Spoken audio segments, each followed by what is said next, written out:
پانی زندگی کی بنیاد ہے، یہ کائنات کا سب سے قیمتی خزانہ ہے، لیکن یہ کہاں سے آتا ہے اور کہاں جاتا ہے؟ آئیے پانی کے سفر کو قریب سے دیکھتے ہیں۔ بسم اللہ الرحمن الرحیم۔ السلام علیکم اور آپ دیکھ رہے ہیں داستان وقت۔ یہ کہانی شروع ہوتی ہے برف پوش پہاڑوں سے۔ ہمالیہ، قراقرم اور ہندو کش کی چوٹیوں پر صدیوں پرانی برف جمی ہوئی ہے۔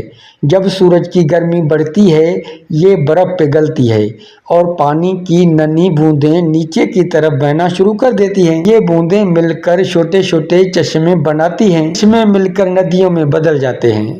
ندیوں کا پانی پہاڑوں کی ڈھلوانی سے تیزی سے نیچے دوڑتا ہے۔ یہی ندیاں آگے چل کر بڑے بڑے دریا بناتی ہیں۔ مونسون کے بادل آتے ہیں، بارش پہاڑوں اور میدانوں پر برستی ہے۔ بارش کا پانی بھی انہی ندی نالوں میں شامل ہوتا ہے۔ یوں پانی کا بہاؤ اور طاقت بڑھتی جاتی ہے۔ یہ ندیاں مل کر بڑے دریا بناتی ہیں، جیسے جہلم، راوی، چناب، ستلج۔ یہ سب دریا آگے چل کر سندھ دریا میں مل جاتے ہیں۔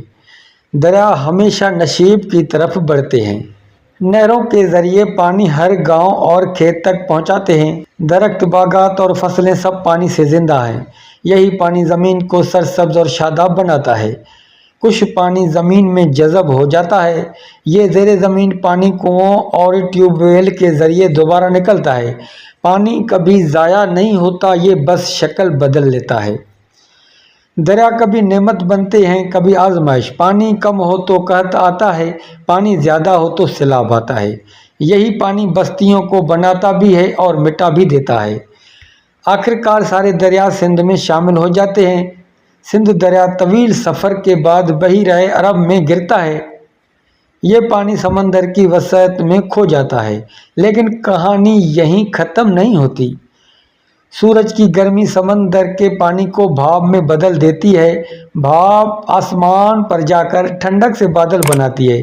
یہ بادل ہوا کے ساتھ سفر کرتے ہیں اور پھر بارش کی شکل میں زمین پر واپس آتے ہیں۔ یوں پانی کا یہ سفر ہمیشہ چلتا رہتا ہے۔ برف، چشمے، ندیاں، دریا، سمندر، بادل، بارش، یہ زمین کی زندگی کو مسلسل رواں رکھتے ہیں۔ پانی کے بغیر زندگی مردہ ہو جائے، کھیت سوکھ جائیں، شہر خالی ہو جائیں اور انسان زندہ نہ رہ سکے۔ اس لیے پانی اللہ کی سب سے بڑی نعمت ہے۔ ہمیں چاہیے کہ پانی کو سنبھال کر استعمال کریں، کیونکہ یہی پانی ہماری آنے والی نسلوں کی زندگی ہے۔ یہ مختصر سی ویڈیو آپ کو کیسی لگی؟ اپنی رائے کا اظہار لازمی کریں۔ ملتے ہیں اگلی ویڈیو میں۔ اللہ حافظ۔